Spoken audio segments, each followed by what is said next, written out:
Olá! Os desafios da educação no Brasil são imensos e vão da pré-escola à pesquisa científica, passando pela formação dos professores. O Expressão Nacional de hoje escolheu falar de dois desses desafios: a alfabetização e o financiamento da educação. A alfabetização porque o presidente Jair Bolsonaro acaba de instituir uma política nacional de alfabetização. O financiamento porque, se nada for feito, o Fundeb será extinto no ano que vem. Para debater esses temas, eu recebo hoje a deputada Paula Belmonte, do Cidadania do Distrito Federal. Há também deputada Tabata Amaral, do PDT de São Paulo. João Marcelo Borges, diretor de Estratégia Política do movimento Todos pela Educação.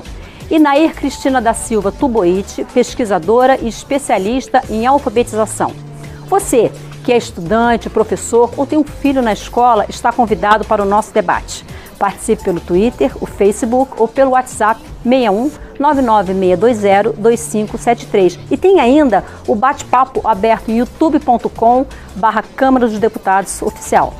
Senhora, senhor, muito boa noite. Muitíssimo obrigado por ter aceitado o nosso convite para esse debate. E eu quero começar mostrando uns números que foram produzidos pelo Todos pela Educação, que fala um pouco sobre o desempenho dos nossos jovens na escola. Então a gente tem aqui, nos últimos 10 anos, o 5º ano do Fundamental. O 5º ano do Fundamental apresenta uma melhora significativa. Em 2007, em língua portuguesa, quase 28% dos nossos jovens, dos nossos crianças, tinham desempenho dentro do esperado. Houve um crescimento significativo, mais do que dobrou e chegou a quase 61% em língua portuguesa. E em matemática, houve também um crescimento significativo, mais do que dobrou, passou de 23,7% para quase 49%. Esses números são de escolas, tanto das redes pública quanto privada. E aqui eu quero destacar o avanço experimentado pelo Acre, pelo Ceará e por Goiás, apesar de serem estados com condições socioeconômicas desfavoráveis. Em seguida, a gente tem o 9º ano do ensino fundamental. E aí a gente percebe que houve também um melhor desempenho, mas não tão bom quanto até o 5º ano. A língua portuguesa saiu de 20,5% para quase 40%, não chegou a dobrar. E em matemática, de 14,3%, aqui um crescimento um pouco menos significativo para 21,5%. Também nesse intervalo de 2007 para 2017. Aqui merecem destaque dois estados, o Ceará, mais uma vez, e Goiás. E aí, para a gente terminar aqui essa parte dos números, quando a gente vê o ensino médio, aí a gente percebe que os resultados não são nada alvissareiros. Na língua portuguesa, em 2007 para 2017, subiu menos de 5 pontos percentuais. E em matemática, houve uma redução no desempenho esperado dos nossos jovens. Então eu começo a nossa conversa ouvindo a deputada Tabata Amaral, do PDT de São Paulo. Deputada, a educação é uma das suas bandeiras aqui na casa, E a defesa do Fundeb é um dos pontos que a senhora vem defendendo muito. Eu estava olhando um estudo desenvolvido pelo Instituto Ayrton Senna, sob comando do economista Ricardo Paz de Barros, e ele mostra o seguinte, que o Brasil praticamente atingiu 6% que havia se comprometido alguns anos atrás no encontro de lideranças mundiais. Em termos reais, o Brasil vem crescendo mais que 10% ao ano. Então, o esforço de financiamento do Brasil melhorou significativamente. Mas a gente ainda percebe, sobretudo no ensino médio, que os resultados não são tão bons. Então a minha pergunta para a senhora é, além da gente garantir que o Fundeb continue existindo, o que pode ser feito para que os resultados sejam melhores? Primeiro, boa noite a todos os convidados, a quem acompanha a gente de casa, pelo computador, pela televisão. Acho que cada vez que me convidam para falar sobre financiamento da educação, que é um tema tão árido, tão seco, de forma tão aberta, eu fico muito feliz, porque eu acho que a gente está ganhando um pedacinho do espaço que a educação tem na agenda nacional. E acho que só explicar para quem nunca ouviu o que é Fundeb, o que é esse negócio. O Fundeb é um fundo que é responsável hoje por 60% do financiamento da educação básica no Brasil. A gente está falando lá na ponta, transporte escolar, salário de professor, infraestrutura, material didático, ou seja, ele é muito importante para a educação básica. E esse fundo, por não estar na Constituição, ele vence no próximo ano. Então, se a gente não se mobiliza aqui no Congresso, no governo, como sociedade, a gente vai perder muito na educação. E aí, falando sobre a sua pergunta, a gente tem que primeiro colocar na Constituição. Eu não posso ter um mecanismo que é tão importante para a educação, dependendo de cada governo. Se é prioridade, se não é, tem que estar na Constituição e ponto. Primeira coisa. O segundo ponto, a gente tem que torná-lo mais redistributivo. É verdade que o Brasil tem um investimento em relação ao PIB que é alto na educação. Mas quando a gente divide pelo número de alunos, a gente vê que o debate é um pouco mais complexo. Não é que tem dinheiro demais e não é só que tem dinheiro de menos. Tem uma coisa aí no meio do caminho. E aí tem um outro agravante, é que ainda hoje tem uma desigualdade muito grande entre municípios. Tem município que tem menos de R$400 por mês por aluno, para dar conta de tudo, professor, transporte, aprendizado, etc. Então tem que estar na Constituição, tem que ser mais redistributivo, tem que ter uma participação maior da União, que é da Federação, para garantir todo mundo lá no mínimo. E aí, por último, e essa é uma visão muito que eu sei que o Paes de Barros e outras pessoas também defendem, tem que ser um mecanismo de boas práticas. Na minha visão, o Fundeb tem que garantir que quem está acabando com indicação política para diretor escolar, quem está implementando uma carreira séria para os professores, quem está investindo na educação e conseguindo melhorar um pouquinho que seja, tem que ter um incentivo através do fundo. Deputado, deixa eu tirar uma dúvida agora que surgiu. O valor mínimo para o estudante do Fundeb não é pouco mais de R$3.000? E sendo menos que isso, a União tem que complementar em até 10%? Isso a gente está falando do ano. Então, e acho que mesmo quando a gente fala desse valor de 3 mil e pouquinho ano, ele é um valor muito baixo ainda. Quando você pensa que muitas escolas particulares trabalham com muito mais do que isso por mês. Então, sim, tem municípios que têm muito mais do que isso, e aí a gente fala de um problema de redistribuição, mas tem municípios trabalhando com muito, muito pouco. Então, antes do Fundeb, se calcula, aí jogando mais para ficar aproximado, que tinha município investindo 50 vezes mais por aluno do que outros. Uma disparidade gigantesca. Hoje, com o Fundeb que a gente tem, isso sai de 500 vezes para 50 vezes. Ainda é muito. Ainda é muito. Então temos um bom trabalho aí pela frente.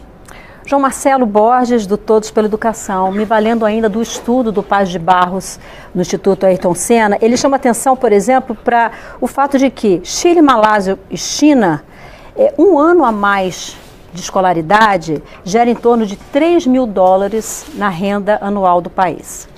Na Coreia, isso chega a $7.000. E o Brasil, apesar desse esforço todo que a gente vem fazendo, isso está empatado. Por que você acha que existe esse descasamento tão grande entre o esforço em investir mais em educação e o ganho efetivo em produtividade? Bom, obrigado, Maristela, primeiro pelo convite, um prazer estar aqui. Acho que a primeira resposta que a gente tem que dar quando a gente faz essas comparações é entender o momento que nós estamos. O Brasil alcançou o mesmo percentual de alunos matriculados nas escolas que o Chile tinha em 1930, somente em 1980. Medidas de produtividade, bônus salariais, como os calculados pelo PB, não são correlacionados somente com a educação. Nesse mesmo período, a gente teve uma desindustrialização muito forte, a gente tem um parque de maquinário muito defasado na indústria brasileira. De toda maneira, dito isso, só para deixar claro que essa não é uma relação de causalidade única, é só a educação que gera isso. De toda maneira, isso é um reflexo óbvio da baixa qualidade da educação brasileira. Talvez até daquele grupo de ensino médio, né, que eu comentei na abertura, que é o que menos teve melhora na performance. Certamente, tanto do nosso ensino médio, como depois do nosso ensino superior. Nós também temos experimentado um aumento nos percentuais de alunos que entram nas universidades e que concluem o ensino superior, mas muitas vezes em cursos que agregam pouco em termos de produtividade econômica. Chile, Malásia, esses países escolheram caminhos de desenvolvimento econômico e têm planos de desenvolvimento econômico nacionais que nós não temos há muitos anos, não é?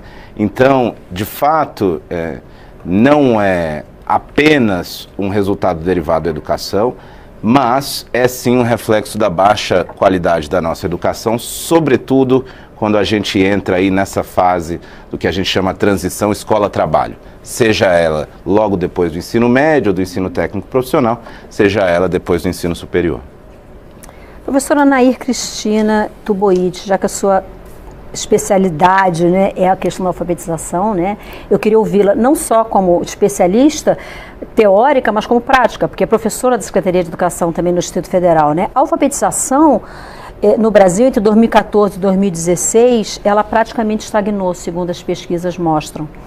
Segundo a Avaliação Nacional de Alfabetização, em 2016, 55% das crianças com 8 anos de idade não conseguiam ainda ler efetivamente, né? E aí eu queria ouvi-la em relação a essa questão do Fundeb na remuneração desses profissionais que estão trabalhando com alfabetização, mas fique à vontade para falar de outras áreas também, né? No treinamento permanente desses profissionais, como é que você acha que esses recursos do Fundeb podem ser mais bem aplicados na educação? Ok. Primeiro, obrigada por estar aqui, por essa oportunidade, né? Eu venho aqui mesmo representando o profissional que está lá no cotidiano da escola, né? Que é o lugar que deveria ter a voz mais audível e, no entanto, infelizmente, não é bem assim que acontece. Vamos ser realistas, né? Eu estou trazendo essa demanda, né? E muito obrigado por esse espaço, né? E obrigado a todos, né? Por podermos discutir e, quem sabe, daqui sair elementos contributivos para vocês que estão aqui nos representando, né?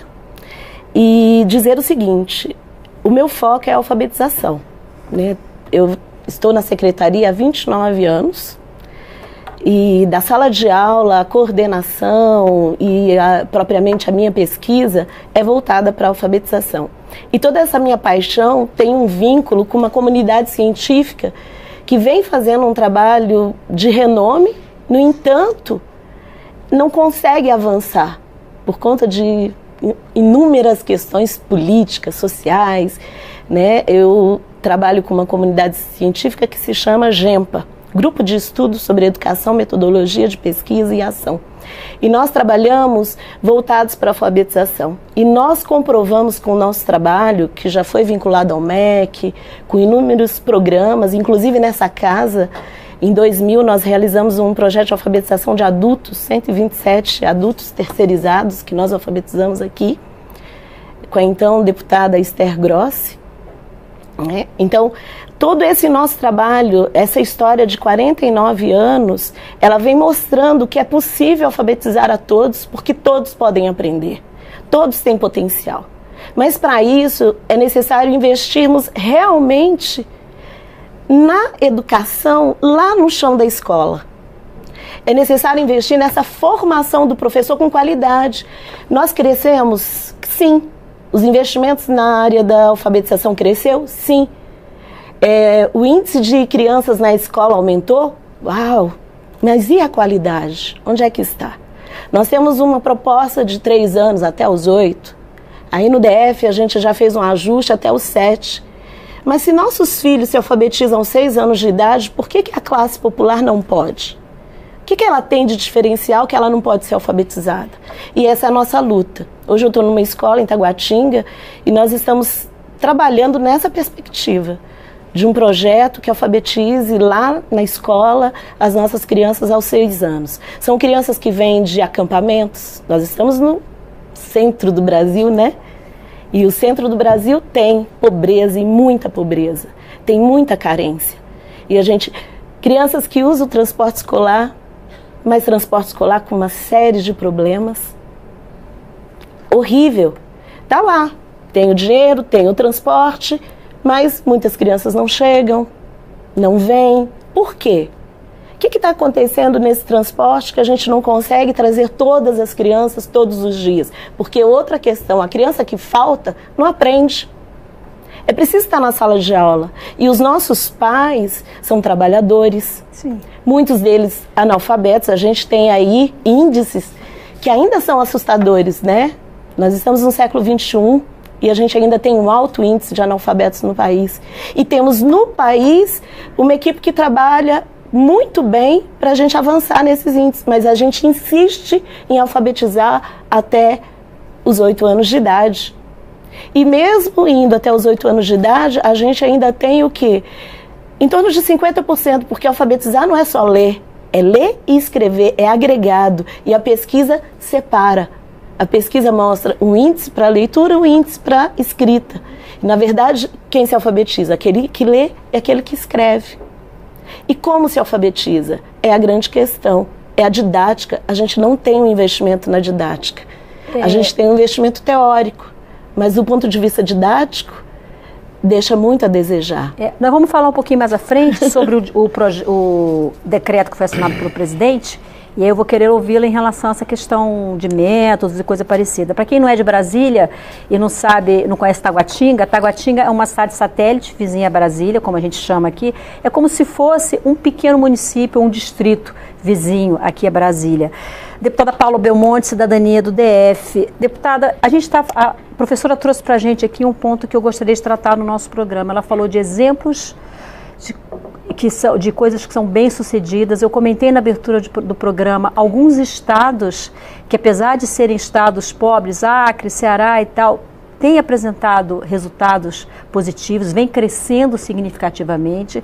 E a minha pergunta é: o que falta no Brasil para que esses municípios, os estados que são bem-sucedidos, que podem ser referências de melhores práticas, que isso seja expandido para o restante do Brasil, como acontece nas empresas. As empresas fazem isso, identificam as melhores práticas, o que a gente chama de benchmarking, e levam para as outras empresas. Por que na administração pública, por que na educação isso não acontece? Por que o Ceará, o Espírito Santo, Goiás não servem de modelo para levar, obviamente, respeitadas as questões regionais, mas levar esse processo bem sucedido para outros estados? Bom, nós estamos aqui conversando e espero que a gente chegue a essa conclusão, né? Porque se fosse tão fácil já tínhamos feito, né? Mas eu acho que nós temos aí uma grande boa vontade e muitas pessoas pensando a respeito disso, porque hoje, mais do que nunca, eu acredito que isso é um debate que está vindo com muito calor e muitas pessoas comprometidas com isso, não comprometidas na educação, de estarmos falando sobre temas ideológicos, mas sim na educação como ela tem que ser vista, a educação como prioridade nacional. Eu quero inicialmente agradecer a oportunidade de estar participando desse programa junto com pessoas que eu admiro, e fiquei muito feliz de saber que a professora Nair está aqui, apesar de não conhecê-la, somos da mesma cidade, e o que ela trouxe é um relato de uma capital federal com índices baixíssimos, né? Quando você vai comparar, inclusive, com relação ao Ceará, o menor índice do Ceará é o nosso maior índice, né? Então, assim, é realmente assim, muito triste de nós vermos.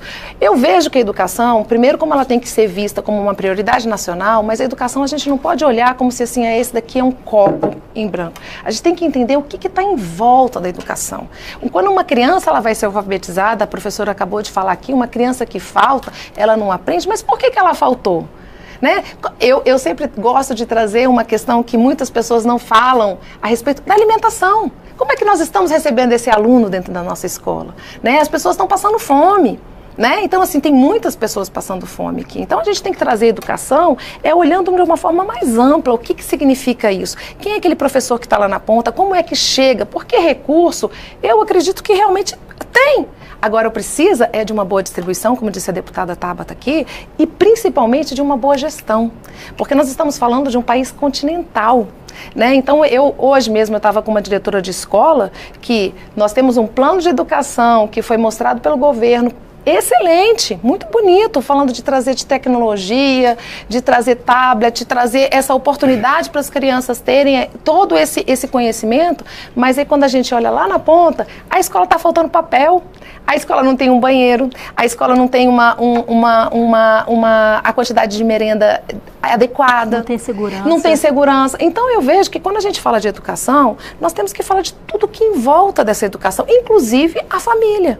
A família do jeito que ela tem que ser. Não estou aqui questionando o que é a família, não é esse o problema. Mas aquela criança tem um responsável e que ela faz parte de um núcleo. Quando o país começar a encarar que a educação, ela faz parte de todo um sistema e olhar isso como seriedade, como pauta nacional, nós vamos avançar. Eu vejo uma situação muito assim, para mim aqui, o reflexo da educação, primeiro, a falta de valorização do professor. Não é só a questão de nós estarmos pagando bem ou mal um professor, não é só isso. É a questão de atualizar aquele professor se sentir pertencente a um processo de educação. Primeira coisa é ele sentir isso. Agora também quero testemunhar que eu, como uma grande defensora, principalmente da pauta da primeira infância, a gente percebe o seguinte: quando o país começa a encarar aquela criança com toda essa, vamos dizer, esse mundo que existe naquele ser em volta, é um país que é o que você acabou de falar. O investimento vai trazer um reflexo eu falo assim, é um investimento. Investimento. Né? Quando eu trago assim... Ninguém pode falar em gasto com educação. Não gosto de falar em investimento. E na realidade, a educação, ela não é só o aprender, ler e escrever. É aprender, ler, escrever e compreender. Né? E compreender, que eu acho que esse que é o grande ponto, porque muitas pessoas sabem ler e escrever, mas quantas já sabem realmente compreender?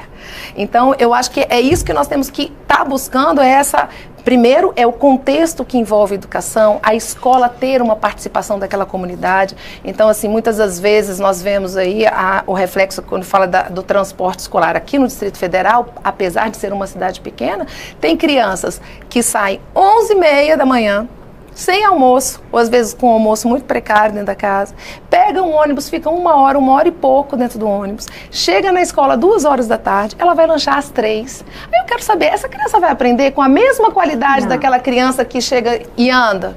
Não anda até essa escola?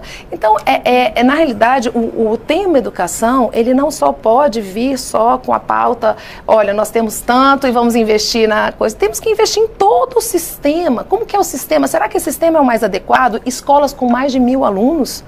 Como que uma diretora consegue administrar a individualidade de cada um?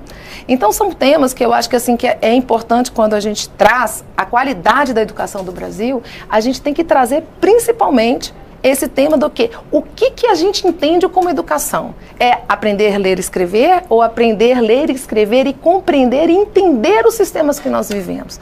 Eu acho que é por aí que a gente começa a melhorar nossa educação no Brasil. Deputada Tabata, a deputada Paula Belmonte falou muito sobre a questão dos professores, da valorização dos professores, não só da questão da remuneração, né? O Todos pela Educação fez uma pesquisa junto com o Itaú Social que revelou que 29% dos professores exercem uma segunda profissão, uma segunda atividade, né? Com certeza a professora Anaí vai falar bastante, vai falar com a gente sobre isso. Mas eu queria ouvi-la, e a gente sabe da importância, do peso que tem o professor na sala de aula, muitas vezes numa sala de aula que não tem as condições adequadas, a criança não se alimentou direito, mas o professor, muitas vezes, ele consegue superar tudo isso, romper todas essas barreiras e trazer essas crianças para um bom resultado. Muitas vezes isso acontece, né? O que o Fundeb pode fazer, né, nessa nova regulamentação para tentar melhorar essa questão dos professores? E acho que só dizer a felicidade de estar nessa conversa com uma professora, que geralmente acaba ficando de fora dos principais debates. Então, mais disso, por favor. E falando da sua pergunta, acho que a primeira coisa é entender que, e a Priscila do Todos pela Educação fala muito sobre isso, a gente ainda tem aquela cultura de que ser professor é um bico. Você é professor e você faz o que mais? E não sei o que lá. E a gente não entende a dificuldade, a complexidade da profissão. E aí a gente tem que falar de várias coisas. Salário é relevante, condições de trabalho tem que falar também, seleção inicial, e é isso que a Priscila fala com muita força. Queremos os melhores alunos do ensino médio virando professores. Em alguns países eles são selecionados. É a nota mais alta do Enem desses países, e no Brasil é a nota mais baixa. Isso tem que mudar. E aí eu queria falar de uma outra coisa, e já conecto com o Fundeb, que é uma política nacional de formação docente. Isso foi começado. Está lá no MEC, mas está paralisado, está engavetado por enquanto. E quando a gente fala de uma forma ampla, de uma política nacional de formação, é você dizer, depois de 4 anos, eu espero o que desse profissional? Ele tem que ter essa e essa habilidade, ele tem que ter uma porcentagem muito maior de formação prática do que ele tem hoje. Comparando com a Singapura, fica até estranho. A gente inverte. É uma porcentagem gigantesca teórica que é importante, mas não é só isso que é importante. É uma porcentagem prática bem pequenininha, e aí sendo um pouco mais ousada, por que não ter uma especialização? A gente não tem para medicina? Porque não me entra na cabeça que a mesma formação vai dar conta de quem vai ter que cuidar dos primeiros anos, da alfabetização, quem vai ser cuidador, etc., e de quem vai ser coordenador pedagógico, de quem vai ser um gestor. Então, a Política Nacional de Formação que diga, olha, é isso que a gente quer, ensino à distância faz sentido nesse contexto, até aqui e não no todo, jogando mais uma provocação, com essa especialização, com esse componente prático, e a gente tem que fazer pressão. Está engavetado no MEC, é uma coisa super importante, e para mim o Congresso pode contribuir muito nessa formação. A Frente Parlamentar tinha uma reunião com o ministro ontem prevista. Essa reunião aconteceu, a Frente Parlamentar da Educação? Até onde eu sei, não. Não, eu acho que não. Eu estou olhando aqui com outras pessoas que estão participando da frente. Não. Até onde eu sei, não. Acho que a professora Dorinha, a deputada professora Dorinha esteve com o ministro, mas eu acho que para falar da PEC dela sobre o Fundeb, não como presidente da frente. E aí, conectando com a sua pergunta, eu falo muito dessa Política Nacional de Formação porque ela é um sonho que eu tenho. E aí, como que a gente faz para isso cristalizar na ponta? A nossa Constituição não permite que eu fale aqui do Congresso, está proibida a indicação política para diretor. Meu sonho, mas não é possível. Não dá para eu falar, é obrigatório que municípios cumpram um piso. Não dá. É tudo indicativo. Então, a gente tem que usar o Fundeb para gerar incentivo. Eu tenho que falar, municípios e estados que criem, porque muitos não criaram ainda, e implementem de forma séria uma carreira do magistério, com passos, com pontos, vai receber mais dinheiro. Municípios e estados que levem a sério a formação continuada de seus professores vão receber um pouco mais. Municípios e estados não que receberem as maiores notas, mas que conseguirem melhorar o nível da educação, ver o delta disso, também vão receber um pouco mais. Porque senão a gente fica criando vários desejos aqui do Congresso, do que a gente sonha para a educação na ponta e depende da vontade política para executar lá na ponta. Então, para mim, o papel do Fundeb é esse, é garantir o mínimo, ser mais redistributivo, maior complementação, mas também gerar incentivo para quem está na ponta levar a educação a sério. Tá, a gente vai fazer um breve intervalo e aí na volta, João Marcelo, eu vou querer ouvi-lo exatamente em relação a isso. Esses incentivos, parece que o Todos pela Educação tem uma proposta de incentivos para que os municípios e os estados possam receber mais, né? A gente vai para o intervalo, se você não participou ainda dá tempo, nosso WhatsApp 61996202573, tem também o Twitter, o bate-papo aberto youtube.com e a gente volta já já, falando sobre Fundeb e um pouco mais sobre alfabetização. Até já.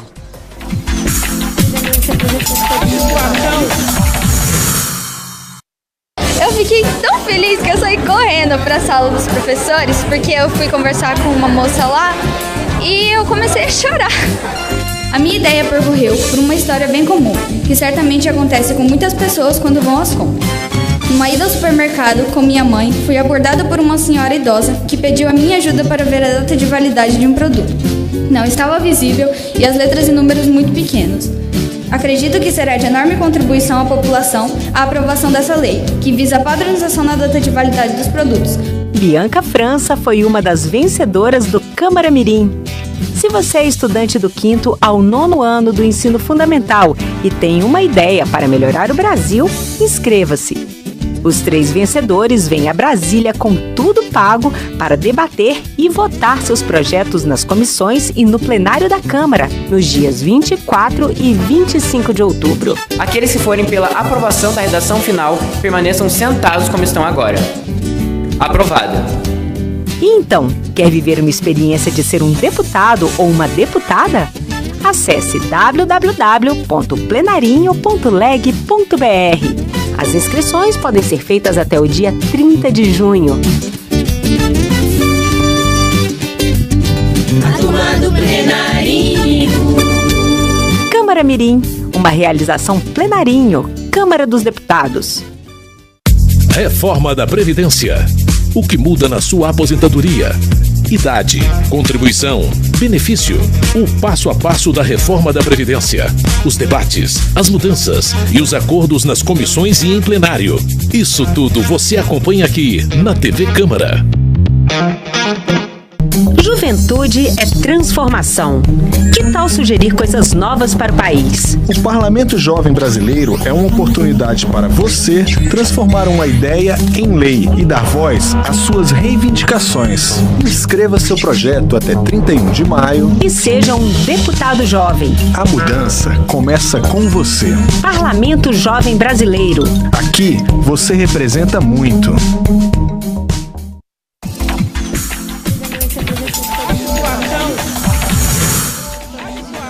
A Inspeção Nacional está de volta. Hoje estamos falando sobre a Política Nacional de Alfabetização, lançada na semana passada pelo presidente Jair Bolsonaro, e sobre o Fundeb, que pode terminar no ano que vem se nada for feito. João Marcelo Borges, do Todos pela Educação, eu terminei o bloco anterior falando sobre um estudo que vocês fizeram junto com o Itaú Social sobre a questão dos professores, e a deputada Tabata colocou a ideia de, entre aspas, premiar, né, os estados e os municípios que mostrarem que têm resultados melhores, que estão fazendo a sua parte. Eu sei que o Todos pela Educação tem uma proposta também, né, de ajustar o Fundeb de acordo com o desempenho. Qual é a proposta?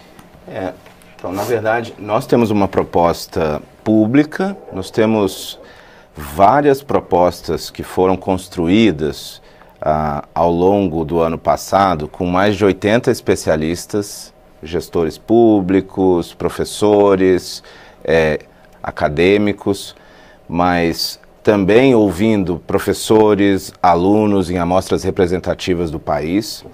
E numa coalizão de organizações da sociedade civil, a gente chama isso de Educação Já. E a gente apresenta diretrizes de médio prazo e um conjunto de medidas de curto prazo para este mandato.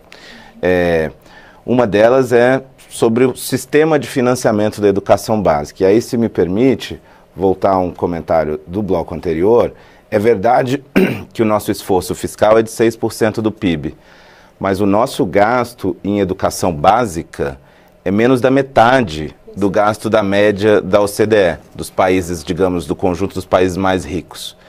E o tempo todo a gente está comparando o nosso desempenho com esses países. Então eu vou dar 2 números só.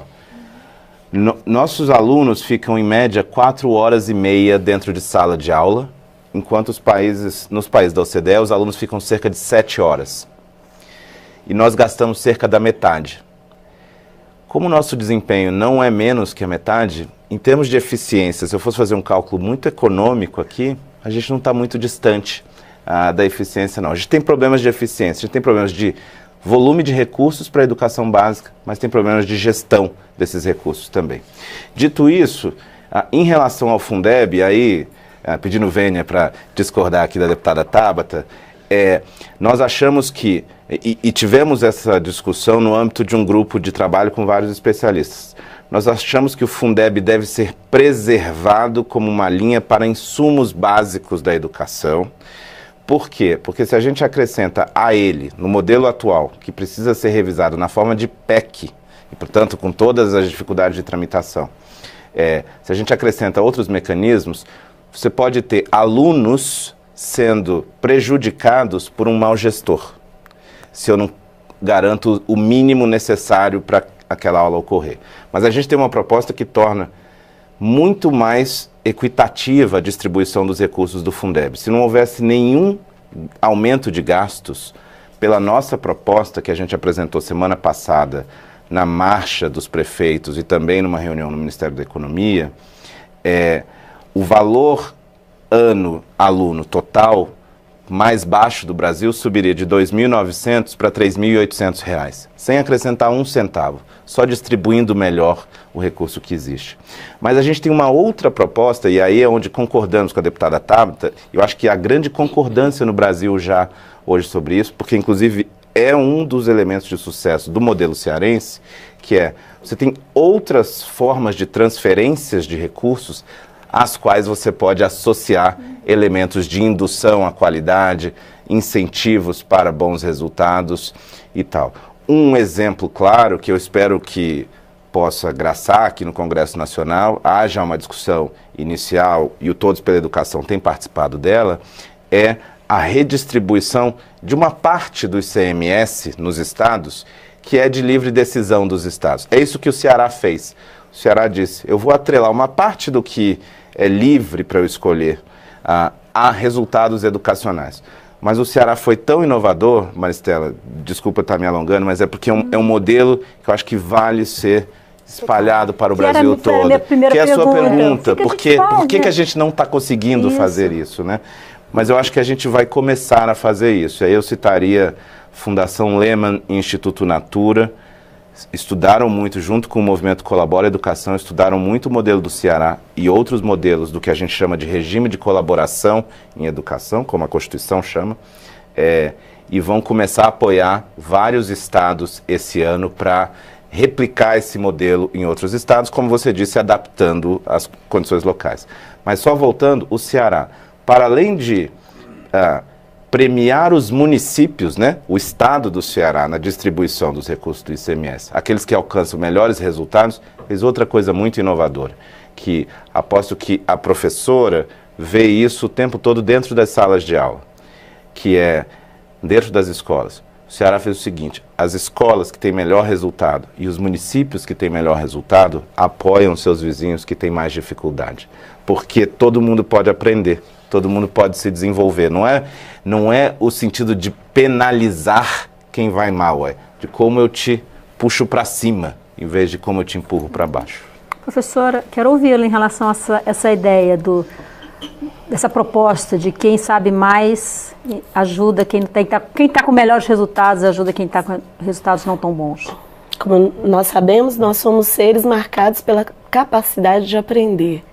E aprender na interação com o outro, porque nós somos sociais, tudo que nós aprendemos é na relação com o outro. E lá no interior da sala de aula, a nossa proposta é o quê? É um trabalho que articule os diferentes saberes, porque nós aprendemos com quem sabe mais, com quem sabe menos, com quem sabe igual. E redimensionar a estética da sala, né? Porque a sala, tradicionalmente, é um atrás do outro. Ela já, por si só, denuncia o ensino individualista, o ensino onde o professor é o centro e o aluno é o receptor. E a gente redimensiona isso por meio dos grupos. Nós temos toda uma proposta de constituição desses grupos com foco na aprendizagem. E é exatamente na lógica de quê? De que aquele que avança, ou até mesmo aquele que não avança, todos têm contribuições. Né? Quando a gente interage, a gente possibilita isso, né? A troca dos diferentes saberes, porque a escola pública é a escola que abraça a diversidade, né? E ela tem um grande potencial e a gente não pode deixá-la morrer, porque se a gente não cuidar da escola pública, a gente deixa de cuidar de toda uma sociedade, porque a maioria da nossa população está lá dentro. Né? E é exatamente a população que é mais discriminada que está lá dentro. E tem potencial para aprender. E todos eles podem galgar os caminhos que eles desejarem. Precisa só que isso seja ofertado. E ofertado com essa qualidade. Com a qualidade que mostra esse aspecto também. Né? E eu quero retomar, quando eu digo alfabetização, aprender a ler e a escrever, é aprender a ler e escrever com a função social.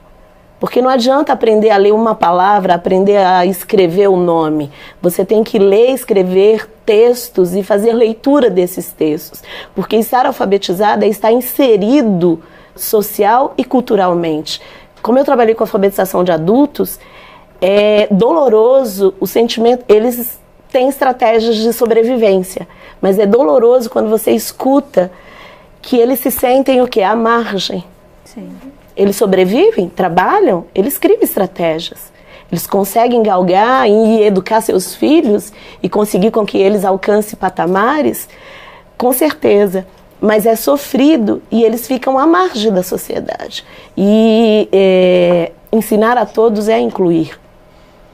Né? Investir na educação é investir na profissionalização desse professor. E você colocou bem, né? Cada área tem suas necessidades, suas especificidades. Então, a alfabetização precisa de um investimento bem direcionado. Os anos finais precisa de um investimento, porque a gente tem professor que faz matemática, mas não tem nenhum conhecimento de didática. ele tem um conhecimento teórico. Aí tem uma teórica que se chama Sarah Paim, que ela fala que o professor alia 2 aspectos. O como ensinar e o que ensinar, que é o aspecto teórico e prático, que tem que trabalhar em sintonia, eles são interrelacionados. É como ensino e aprendizagem. Eu não posso falar de ensino sem falar de aprendizagem. Afinal, só ensina quem aprende, só aprende quem ensina. Professora, você acha que essa ideia do Todos pela Educação, de municípios vizinhos que não estão tendo um resultado tão bom, recebam suporte dos municípios que estão com desempenho bom para evitar essa penalização, vamos dizer assim, de quem não está indo tão bem nessa distribuição de recursos? A ideia do Todos pela Educação. Exige um pouco de aprofundar sobre, né, mas a troca é um elemento muito importante, né? Não é só o fato, vamos fazer a troca de experiência. Existem muito mais questões por trás, né? A gente sabe da realidade sociocultural, que são elementos que interferem, mas a didática ela é muito mais efetiva independente dessas questões. Porque a gente não vai resolver de uma hora para outra o problema econômico, o problema cultural, o fato do pai não ficar em casa. Mas a didática, a gente tem condições de dar um up, vou usar essa expressão, para que isso aconteça. E essa troca, ela tem que ser bem pensada, tudo tem que ser muito bem pensado, bem estruturado. Porque tá aí, o Fundeb, ele contribuiu e tem contribuído de uma forma grandiosa. Mas tem vários elementos que precisam ser repensados. Tá tendo transporte? Tá, mas como tá tendo esse transporte? A qualidade desse transporte? Tá tendo formação do professor? Tá, mas e a qualidade dessa formação? Essa visão holística, né, que foi o que a deputada Paula Belmonte trouxe para a gente, né? Deputada, eu tenho aqui 2 participações que vão na mesma linha, eu gostaria de ouvi-las. O Derlei Rodrigues, ele diz o seguinte: tem que ser período integral. Um turno deveria ser somente em formação profissionalizante, com parcerias com empresas, modelo Senai. E a Fê Gomes, ela diz: estudei em escola pública de ensino integral em Pernambuco e tive muita sorte. Eram 8 horas por dia de um ótimo ensino e muitas vezes tinha aula todos aos sábados para repor aulas perdidas. Então a gente tem 2 participações de pessoas que defendem o ensino em período integral, na linha do que o João Marcelo comentou, que em outros países as crianças têm muito mais tempo na escola do que a gente, né? Qual a sua opinião em relação ao ensino integral? Eu sou uma grande defensora do ensino integral. Eu tive a oportunidade de vivenciar isso com os meus filhos, que morei fora alguns anos do país e eles tinham essa oportunidade do ensino integral. Eu vejo que isso traz para a criança também uma segurança e uma continuidade de um processo, porque a escola ela tem oportunidade de vivenciar o mesmo conteúdo em várias outras áreas. Então, a forma de trabalhar o ensino integral não é só trabalhar, as pessoas acham que o segundo período seria um período que seria só porque a criança vai ficar lá na escola. Não, ele é realmente utilizado para o aprendizado daquela criança de um tema específico. Então, eu sou muito a favor do tema da escola integral, e quando a gente trabalha no aspecto social, como diz a professora aqui, você tá dando possibilidade de outras coisas. Quando você tem uma criança no ensino integral, das mães terem oportunidade de trabalhar, e você trabalha com a violência e tudo. Eu concordo plenamente com a professora quando a gente fala que a gente não vai conseguir resolver as questões sociais que estão em volta da escola.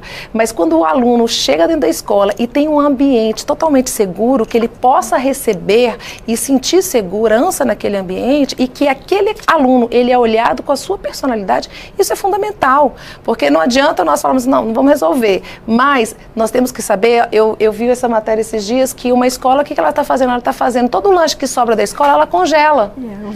E as crianças levam para a escola. Isso é uma coisa fenomenal, porque não custa. E aquilo faz a diferença naquela criança, e aquela criança se sente pertencente daquela situação, de estar dentro de um ciclo que está amparando aquela angústia da criança.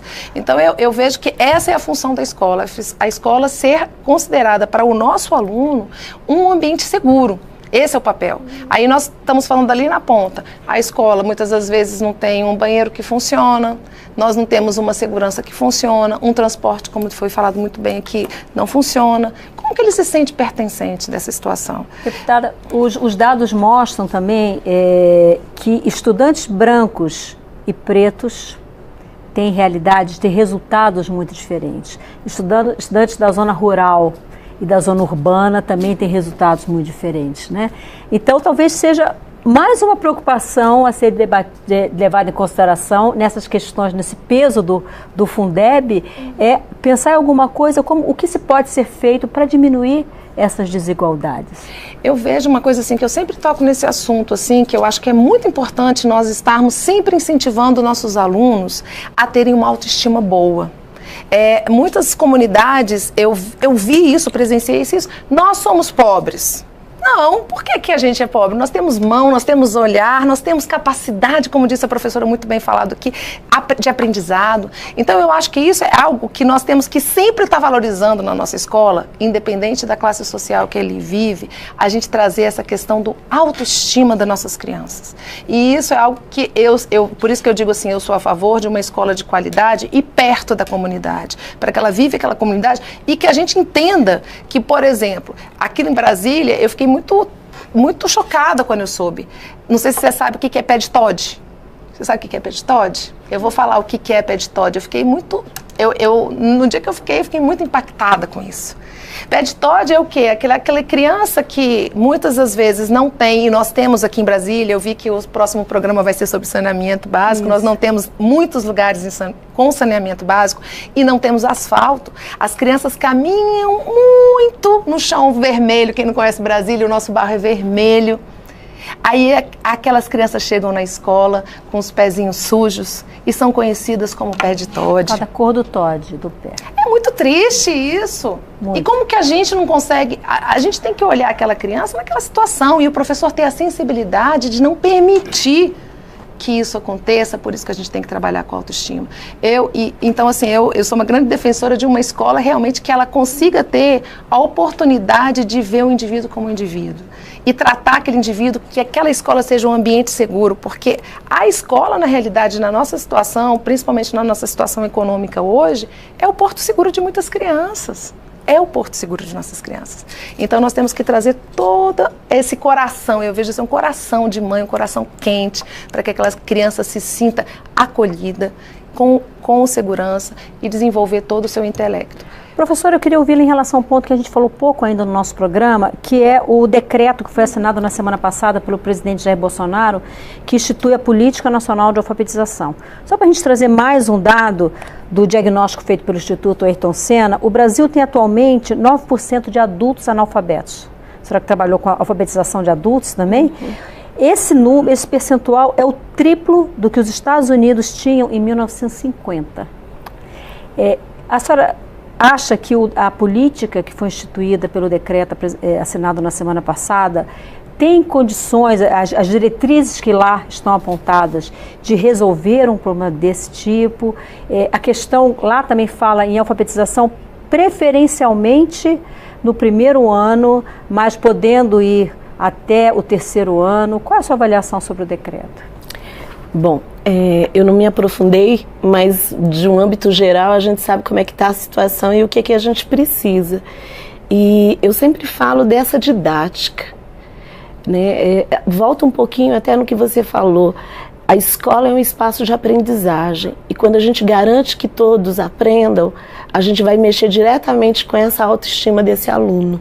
Então, estar aprendendo é se ver pertencente a essa sociedade, é se ver pertencente a essa comunidade, né? Então, poder garantir isso no primeiro ano é evitar o que a gente tem aí, esse grande problema que tem sido, por mais que a gente já diminuiu, né, nós tivemos 15 milhões, né, e de repente a gente está com 9, parece que diminuímos bastante, mas não é bem assim. A gente ainda tem um grande grupo e a gente precisa, porque as ações efetivas de ensino e aprendizagem, elas não têm alcançado. Infelizmente, tem sido investido com dinheiro, com formação, mas ela não alcança verdadeiramente a todos. Eu penso que muitas vezes a gente sai atacando para tudo quanto é lado e o problema real não é mexido, né? Então, como agrupar todos esses sujeitos e fazer um trabalho efetivo, que vá ao encontro de que ele aprenda e que esse aprender lhe permita sentir que ele pertence a essa sociedade. Porque a escola, ela é o espaço das aprendizagens. A gente tem todas essas questões lá dentro porque nós trabalhamos com humanos, né? Freud já dizia que existem 3 impossíveis: educar, governar e analisar. Mas o impossível que ele fala não é o impossível do não realizável, é o impossível da complexidade que é lidar com o humano. E essa complexidade a gente não tem olhado para esse sujeito nessa lógica. Tanto que a formação mesmo do profissional, ela não valoriza, de certa forma, todas as áreas do conhecimento que um professor precisa se aprofundar. O professor não é só didática, ele precisa da antropologia, da sociologia, da filosofia, da psicanálise, né? E eu vou mais, né, na psicanálise mesmo, porque nós somos subjetividade, nós não somos só cognitivo, nós somos subjetivos. E uma proposta dessa dimensão que o governo deseja trabalhar para alcançar esses analfabetos, ela precisa vislumbrar tudo isso. Ela precisa realmente formar, não é só chegar lá, juntar e qualquer pessoa. Porque a gente também, quando fala assim, todo mundo pode ensinar todo mundo, todo médico pode medicar todo mundo? Não.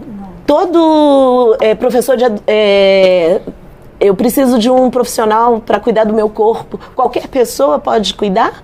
Por que na educação qualquer um pode dar pitaco, qualquer um pode fazer o trabalho de um professor? Por que não se investe na profissionalização? A Amanda Varenga diz assim, a desvalorização do professor passa por diversos âmbitos, inclusive dentro da universidade. A universidade falha em ensinar a ensinar. João Marcelo Borges, o Todos pela Educação, ele apresentou uma proposta, né, dentro dessa linha das medidas urgentes para o presidente lançar nos 100 primeiros dias, ainda no governo de transição, né, isso foi apresentado. Eu queria ouvir sua opinião em relação a esse decreto. Esse decreto que foi assinado semana passada vai na linha do que vocês estavam defendendo? Olha, eu acho que ele vai na linha se nós entendermos que a alfabetização é um problema central para o país, né? Assim, nós temos, de fato, o nosso problema de qualidade na educação básica começa muito cedo, né? Por isso, percentuais como esse de crianças aos 8 anos de idade, 55% delas não têm um domínio básico de vocabulário. Não obstante isso, eu queria até, se você me permite, Marcelo, abrir um parêntese, porque quando a gente fala muito dos problemas, às vezes a gente tende a tratar a educação brasileira como terra arrasada. Isso não é verdade. Você mesmo mostrou no começo do programa que nos anos iniciais do ensino fundamental, mais do que dobrou o percentual de alunos que alcançaram o conhecimento que o Todos pela Educação julga suficiente, e essa suficiência é comparável à medida do PISA, da OCDE. Eu quero dizer isso porque nós demoramos muito como país para nos importar com a educação pública, nos importar com a sociedade brasileira. Nós temos mais de 500 anos de Estado, temos pouco mais de 100 anos de sociedade, né? A nossa escola de hoje não é igual à escola pública da década de 60, 70. Aquela era uma escola de brancos, de classe média alta. Aquela era uma escola muito homogênea. Qualquer professor hoje se depara com uma escola que é toda a loquacidade e diversidade da sociedade brasileira, com suas dificuldades, mas a sua riqueza, né? Mas é complexo, então ele precisa de muitas ferramentas e conhecimentos para lidar com isso. Eu só quero fazer esse parênteses porque eu acho importante a gente citar isso, porque senão a gente tende a associar a educação básica, a educação pública, à derrota, ao fracasso, e não é verdade. Eu acho que quase todos os brasileiros acompanhamos os bombeiros e acho que os bombeiros têm uma altíssima taxa de aprovação popular aí depois do rompimento da barragem da Vale em Minas Gerais. Aplaudimos todos. Se a gente visse o que os professores, a maior parte dos professores estão fazendo dentro das salas de aula das escolas públicas todos os dias, como a gente viu dias a fio na televisão, a gente estaria aplaudindo os professores, só que a gente não vê. Quão heróicos são. Exato. É bom que a gente não veja, porque tem gente querendo gravar professor para criminalizar professor. Eu não quero que a gente filme professor, não. Por favor. Mas o que eu estou dizendo é, a gente não vê o esforço enorme que eles fazem para lidar com muitas dessas dificuldades da sociedade brasileira, que a deputada Paula bem mencionou. Mas, rapidamente sobre o decreto, acho que é importante, no sentido do governo, dizer a alfabetização é uma prioridade, já nos seus 100 dias, mas o decreto foi elaborado de uma maneira extremamente atribulada, todos nós acompanhamos. Sua versão final, aprovada e assinada pelo presidente, é importante que se diga, não passou pela discussão com o CONSED e com a Undime, que são as instâncias de representação dos secretários estaduais e dos dirigentes municipais de educação, num governo que diz que seu lema é mais Brasil, menos Brasília. Você não conversa com as redes que oferecem alfabetização. O governo federal tem uma ou outra matrícula no Pedro II e nas escolas de aplicação das universidades federais. E mesmo a forma de fazer com os municípios, adesão, isso não é cooperação. Adesão, para quem tem dinheiro, é uma forma de imposição, né? Porque se você não aderir ao meu programa, você não tem o dinheiro. Então, esse é um mecanismo velho do MEC. Meu tempo está quase terminando e eu quero ver as duas deputadas rapidamente em relação a 2 pontos. Deputada Paula Belmonte, você acha que esse decreto tende a ser debatido na Comissão de Educação da Câmara? Eu tenho certeza. Tenho certeza que ele vem ser debatido, sim. Eu acho que hoje nós aprovamos, inclusive, a vinda do ministro da Educação. Nós vamos ter, anterior a ele, eu acho que o presidente, aqui eu não estava hoje lá na coisa, mas aprovamos também o requerimento do presidente do FNDE, né? Antes dele estar lá. Então, nós vamos estar, assim, debatendo ele. Eu acho muito importante o que o João Marcelo falou, e eu quero aproveitar, como eu falei da educação de Brasília, eu quero dizer que eu fui aluna da escola pública a minha vida toda. Eu estudei desde o jardim até o meu 2º grau aqui na Escola Pública do Distrito Federal e meus irmãos todos. E quero dizer que na escola pública nós temos, e isso é muito importante, a valorização das coisas boas. Nós temos alunos que passaram na UNB em medicina. Nós temos alunos do ensino básico que estão indo para Bolshoi, porque também foram talentos que foram descobertos. Então nós temos muitas coisas boas e eu acho que esse ponto que o João Marcelo trouxe é importante nós valorizarmos, porque eu sou fruto de uma escola pública e temos muitos outros casos de pessoas que também são frutos de escola pública e que são pessoas aí que estão na sociedade. Né? Deputada Tabata Amaral, para a gente terminar o programa, existe uma proposta de emenda à Constituição, a PEC 15 de 2015, e vai ser constituída agora uma comissão especial, né? Essa proposta foi retirada do arquivo pela professora Dorinha, né? E vai ser constituída uma comissão especial. O presidente da Câmara já criou, só falta indicar os membros e instalar, não é isso? Qual é a sua expectativa em relação ao funcionamento dessa comissão e a aprovação disso? Eu serei titular na comissão especial do Fundeb. Acho que a gente tem que continuar trabalhando para que ela seja instalada o quanto antes. De novo, é uma questão que o relógio está girando, vence no próximo ano. E aí eu espero que a gente consiga deixar um pouco de lado as ideologias, as brigas, os egos, porque é algo tão urgente, tão necessário, que eu acho que se a gente perde um mês, uma semana na briga, a educação perde muito com isso. Então, acho que a minha maior expectativa é que a gente garanta um mínimo que, de novo, tem que estar na Constituição, tem que ser mais redistributivo, tem que ter uma participação maior da federação. Vou debater que a gente tem uma parte, e aí, de novo, não é premiar quem chega mais longe, é premiar quem corre mais, quem está levando a educação e professores a sério. E aí eu acho que dá para a gente trabalhar para que uma parte que a gente defende, que a nação, que a União entre a mais, que uma parte seja para isso, então não é tirar desse mínimo que já existe hoje. E acho que é isso, correr contra o tempo, e aí contar com quem está acompanhando a gente, quem está nas redes, quem está na TV, porque é um tema árido. É um tema seco, é um tema chato, né? Financiamento da educação. Então, se as pessoas não participam, a gente corre o risco de que outros interesses sejam preservados. Agora, se a população entende o que é o Fundeb, se apropria, sabe da importância dele e faz pressão, aí a comissão vai dar bem certo. Vou fazer uma pergunta então, só para terminar. Não, se for bem rápido. Não, é para a deputada Tabata, que na realidade eu já tinha ouvido ela falar isso, mas eu só queria entender como que você defende a avaliação do aluno ou a avaliação do professor nessa premiação? Não, nada disso. É da gestão do município ou do estado. É aquele município que focalizou a alfabetização, aquele município que criou a carreira do professor. Tá. Aí você vê processo, resultado, nada individual. É olhar a gestão como um todo. Está levando a educação a sério, tem um pouquinho a mais aqui para ajudar. Ok. Então, existe uma proposta de emenda à Constituição, número 15 de 2015. Se você for na página da Câmara, câmara.leg.br, lá em cima tem uma aba que é Atividade Legislativa, você entra lá, proposições, você coloca proposta de emenda à Constituição, 15 de 2015 e coloca o seu e-mail. Tudo o que acontecer na tramitação dessa proposta, você vai receber um e-mail informando, você vai saber lá quem são os parlamentares que integram essa comissão, os contatos desses parlamentares, e essa pressão que a deputada Tabata Amaral sugeriu que você faça, está lá, tem todas as condições de fazer. A página da Câmara é super transparente e permite uma interação muito grande. Eu quero agradecer a deputada Tabata Amaral, PDT de São Paulo, muito obrigada por sua presença, desejo a senhora bom mandato, primeiro mandato aqui na Câmara. Professora Anair Cristina da Silva Tuboiti, muitíssimo obrigada também por sua participação. Deputada Paula Belmonte, Cidadania do DF, muito obrigada também. Desejo também um bom mandato, sucesso aqui na Câmara. João Marcelo Borges, diretor de Estratégia Política do Movimento Todos pela Educação, muitíssimo obrigado por sua participação. Muito obrigado, boa noite a todos.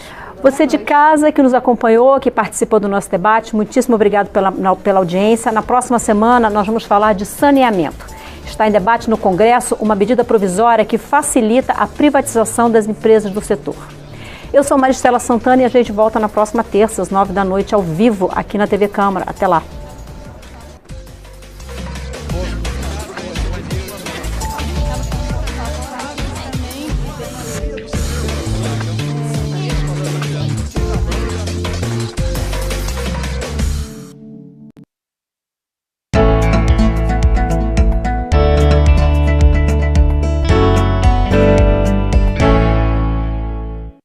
Classificação indicativa.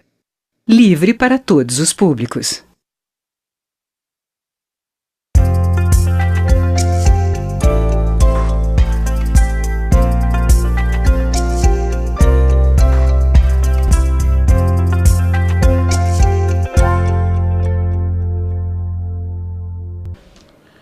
Audiência pública do dia